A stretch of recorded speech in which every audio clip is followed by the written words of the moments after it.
கார்த்திகை தீபம் யாழ்ப்பாணத்துல வாழை குத்தி விளக்கி விற்கிறாங்க. இப்படி நாங்கள் வைக்க போகிறோம் ஒன்று ஒன்று.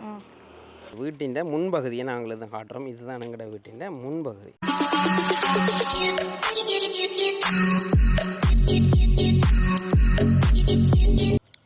வணக்கம். வணக்கம். இன்றைக்கு வந்து கார்த்திகை தீபம் ஏற்றுற நாள். நாங்கள் நிற்கிறோம் எங்கே? நாங்கள் வாடகை எடுத்த வீட்டில் நிற்கிறோம். அப்போ இங்கே வந்து இப்போ தற்காலிகமாக தான் இருக்கோம். அதாவது ஜனவரி மாதப்புறம் இங்கே வர்ற பிளானில் இருந்தது. இப்போ மழை வெள்ளம் நாங்கள் போன காணொலி பார்த்துருப்பீங்களே, மழை வெள்ளம் அதில் இப்போ இந்த வீட்டை நிற்கிறோம். அப்போ இங்கே வந்து இப்போ மழை தூரிக்கொண்டு இருக்கு. நாங்கள் இன்றைக்கு இங்கே நிற்கிறபடியாக இங்கேயே கார்த்திகை தீபத்தை ஏற்றுவோம். அது ஒரு காணொலியை பதிவு செய்ய உண்டு. சின்ன ஒரு ஆசை, அவ்வளோதான். எங்களோட முதல் கார்த்திகை தீபம் வெட்டிங் பண்ணி முதலாவது கார்த்திகை தீபம் என்ன ஏற்ற போகிறோம். இன்றைக்கு இங்கே கார்த்திகை விளக்கு ஏற்றுறது எனக்கு இவ்வளோகாலம் நான் வீட்டில் அப்பா அக்கா அவையோட வந்து ஏற்றிருப்பேன். இது வந்து தனியாக ஒரு வித்தியாசமாக இருக்க போது முதலாவது அனுபவமாக இதை அப்படியே காணொலியாக பதிந்து. அது மட்டும் இல்லை, நாங்கள் இன்றைக்கி எங்களோட அப்பாவுக்கு முதலாவது கார்த்திகை விளக்கத்துக்கு படைக்கிறோம். அப்போ அது அப்படியே அவங்க அந்த வெள்ளத்துக்குள்ளே போய் இங்கேயும் படைப்போம். இங்கேயும் படைச்சிட்டு சாமிக்கு படைச்சிட்டு அப்பாவுக்கும் படைப்போம், கொண்டு போய் வீட்டையும் கொண்டு படைப்போம். சரி, இந்த காணொலியில் நாங்கள் எங்களோட முதலாவது கார்த்திகை தீபம் ஏற்றுற நிகழ்வு எங்களோட வெட்டிங் முடிஞ்ச அப்புறம் முதலாவது இது அப்படியே நாங்கள் இந்த காணொலியில் பதிவு செய்கிறோம். புதுசாக பார்க்குறீங்க, மறக்காமல் சப்ஸ்கிரைப் பண்ணுங்க. வாங்குவோம் காணொலி. மழை தூரிக்கொண்டான் இருக்கு. இதுதான் வீடு, நாங்கள் இருக்கிற வீடு, தற்போது இருக்கிற இடம். ஹோம் டூர் எல்லாம் நாங்கள் இப்போ காட்ட மாட்டோம். நாங்கள் பிறகு காட்டுறோம் ஹோம் டூர். இன்னும் க்ளீன் பண்ணல வீடு.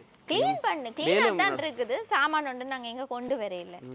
அந்த அம்மா பார்த்துட்டு கேட்பாங்க, நாங்கள் சாமான் கொண்டு வர வீட்டு வேலை முடியலை. அதால மேலே கிளாஸ் போடணும், அப்படி கொஞ்சம் வேலைகள் கிடாது. அங்கே நிறைய வேலைகள் இருக்குது. முடிச்சுட்டு தான் ஜனவரிக்கு நாங்கள் ஃபுல்லாக இங்கே வருவோம். ரைட், இப்போ நாங்கள் வாழை குத்தி நடுவோம். வாங்குவோம். ஒரு சுட்டி நாங்கள் எவ்வளோ வாங்கினது? 15 சுட்டி 100 ரூபா.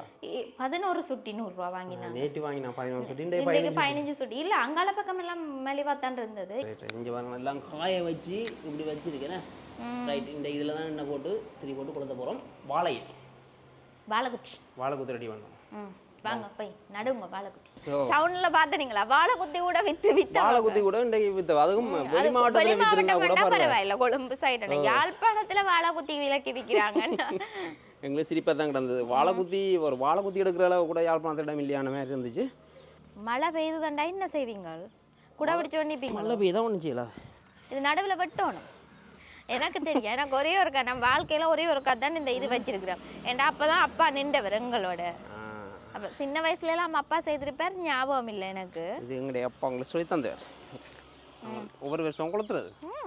இந்த வருஷம் தான் தனியா வந்து இங்க கொளுத்துறது. தனியாவா? நீங்க மட்டும் கொளுத்துங்க. தனியா கொளுத்துறேன்னு சொன்னீங்கல்ல, நீங்க மட்டும் கொளுத்துங்க. இல்ல இல்ல, தனியா, அதாவது குடும்பத்தை பிரிந்து வந்து என்ன அப்ப இப்படி சொல்ல ஆக்கள் நிக்க போயினா குடும்பத்தை பிரிச்சு நான் கூட்டிக்கொண்டு வந்துட்டேன்.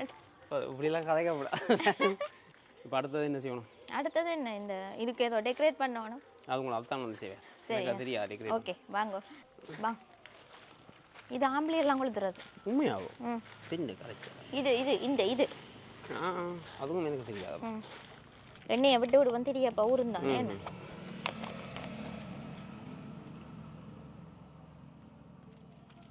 நாங்கள் அந்த திரியையே அப்படியே வச்சுட்டோம். என்ன ஆனால் இதுக்கு சோறு தான் கட்டி வைக்கிறதா?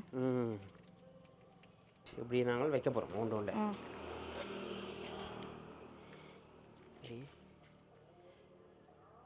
நந்திக்கு பக்கத்துலேயே ஒன்று வைப்போம். நந்திக்கு பக்கத்தில் பூரணமா அழகாக இருக்கு. ஆனால் இன்னும் வச்சிருந்தா நல்லா இருக்கும். வேணா நல்லா இருக்கு. திருப்தியா இருக்கு. என்ன திருப்தியா இருக்கா? இப்ப ஏன்னு சொல்லுங்க பாப்பா. நான் 100 நிக்குதல்ல, இதுக்கு தான் தண்ணியில ஊற வைக்கணும். எண்ணெய் நின்று எரியும் நல்லா. மழை வந்துட்டு ஆனால் ஒன்றும் செய்யல. அது சரி வாங்க. இப்படியே நாங்கள் வீட்டின் முன்பகுதியை நாங்கள் இதை காட்டுறோம். இதுதான் எங்களோட வீட்டின் முன்பகுதி. இப்போ நாங்கள் இருக்கிறோம். இனி நாங்கள் இங்கே தான் இருக்க போகிறோம். ஜனவரியில் இருந்து இப்படியே காட்டுறோம். நல்லா இருக்கேண்ணே. இங்கே நந்திக்கு பாருங்க, அப்படியே காட்டிக்கொள்கிறோம். சைட்டில் தெரியுதா? மதில் கணக்க வச்சுருந்தா நல்லா இருக்கும். விட்டுட்டு வச்சபடியா அப்படி இருக்குது. பரவாயில்ல, இது நல்லா இருக்கு. ஒன்றும் கொண்டு வர எல்லாம் அரேஞ்ச் பண்ணல. அதெல்லாம் நாங்கள் இப்போதைக்கு ஹோம் டூர் காட்டையிலாது. நாங்கள் பிறகு எல்லாம் அரேஞ்ச் பண்ணிட்டு காட்டுவோம். நாங்கள் ஒரு என்ன வாங்கல தானே, வீட்டு வேலையை என்ன முடியல. வீட்டுக்கு தேவையான பொருட்கள் வாங்குறேன். சரி வாங்க, நீ சாமிக்கு படைக்க வேணும். ரைட் பாப்பா. நாங்கள் எங்களோட கார்த்திகை தீபம் முடிச்சாச்சு. நாங்கள் இனி மெட்ட வீட்டுக்கு போகிறோம். எங்களோட கிழவிளக்கு கவனம் மெட்ட வெள்ளத்துக்குள்ளால போய் அங்கே வந்து அப்பாவுக்கு ஒரு சின்ன படையல் ஒன்று வச்சுட்டு விளக்கு வச்சுட்டு வரணும். இப்போ இங்கே எல்லாம் பர்ஃபெக்டாக முடிச்சிட்டோம். சாமி படைக்கிறது வந்து இறந்த ஆத்மாக்களுக்கு படைக்கிறது. சில பேர் மாமிசம் படைப்பினம், சில பேர் வந்து இப்படி கிழங்கு வகை, கச்சான், சோழன் அந்த அப்படி படைக்கிறவ. இந்த தோசத்துக்கு வைக்காததெல்லாம் இதுக்கு வச்சு படைப்பினம். இது எங்கட அப்பாட முதல் ட்ரிங்கோ சைட்ல வந்து படைக்கிறவ மாமிசம் படைப்பினம், சில பேர் வந்து மரக்கறி சமைச்சு படைப்பினம். அப்ப நாங்க இப்ப இங்க ட்ரெண்டு இங்க வேற இடத்துல தச்சமயம் இங்க இருக்கிறபடியா எங்களால பெரிய அரேஞ்ச்மெண்ட் ஒன்றும் செய்யலாம் போயிட்டுது. சின்னனா எங்களால முடிஞ்ச அளவு மதியம் பழங்கள் வாங்கிட்டு அப்புறம் அந்த கிழங்குகளை கிழங்குகள் எல்லாம் தெரிஞ்சு எடுத்து ஒரு மாதிரி முடிச்சாச்சு. சிறப்பாக இருந்துச்சு. முதல் ஹாப்பியா இருக்கு, மிக திருப்தியா ஹாப்பியா இருக்கு. ஆனா என்ன சார் இந்த சிச்சுவேஷன்ல செய்யறது சரியோ தெரியல. அந்த அப்படி மலைய பக்கம் எல்லாம் நிறைய பேர் இறந்து இருக்கிறாங்க. ஆனா இறந்த ஆத்மாக்களுக்காண்டியும் கட்டாயம் செய்ய வேணும். மற்றது எங்களுக்கு இது வெட்டிங் பண்ணி முதல் வருஷம் தானே, அப்போ அதெல்லாம் நாங்கள் செய்கிறோமே. நாங்கள் இப்போ ஒரு 3 இயர்ஸாக செய்யலை. நாங்கள் வீடு குடி வந்து அப்பா இறந்துட்டார். அந்த வருஷம் செய்யலாமல் போயிட்டுது. அப்போ அடுத்த வருஷம் முடியாமல் செய்யலாது. அப்போ அடுத்த வருஷம் இந்த வருஷம் தான் முடிஞ்சது. அதால் இப்போ செய்கிறோம். அப்போ அது சரியா பிள்ளையா தெரியல. இல்லை அது செய்யலாம். இது அந்த ஆத்மாக்களும் செய்கிறது. Okay right. எல்லா ஆத்மாக்காண்டியும் நாங்கள் ப்ரே பண்ணிக்கொள்கிறோம். நாங்கள் இந்த காணொலியை முடிச்சுக்கொள்கிறோம். புதுசாக பார்க்குறீங்க மறக்காம சப்ஸ்கிரைப் பண்ணுங்கள். நன்றி. அடுத்த காணொலியை சந்திக்கலாம். பாய் பாய்.